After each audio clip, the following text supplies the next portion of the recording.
মায়ের অতিরিক্ত কথায় রেগে যাবেন না। মা আপনাকে অনেক কষ্ট করে লালন পালন করেছেন, ছোটকাল থেকে আপনাকে এতটা কষ্ট করে বড় করেছেন। সেই মা যদি আপনাকে রাগ দেখায়, আপনাকে একটু কথা শোনায়, মায়ের কথা শুনবেন, মায়ের কথায় আপনি রেগে যাবেন না।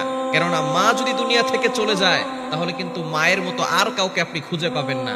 মায়ের ভালোবাসার ভিতরে কোনো স্বার্থ নাই, স্বার্থহীন ভাবে ভালোবাসে একমাত্র মা।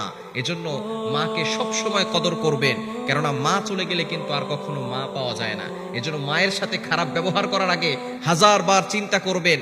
মায়ের অতিরিক্ত কথায় আপনি রাগ হওয়ার আগে 1000 বার চিন্তা করবেন, এই মা আমার জন্য কতটা কষ্ট করেছেন। এজন্য মায়ের কথায়, অতিরিক্ত কথায় আপনি রাগ করবেন না। মায়ের সাথে ভালো ব্যবহার করুন। মা একটা কথা বললে চুপচাপ করে শুনেন, দেখবেন ইনশাআল্লাহ জীবনে বরকত আসবে। আল্লাহ তাআলা আপনার জীবনে এমন বরকত দান করবে, যেটা অনেক কোটিপতিও সেই রকম বরকত পাবে না। এজন্য মায়ের দোয়া হচ্ছে বড় দোয়া। মায়ের দোয়া নিতে কখনো ভুল করবেন না।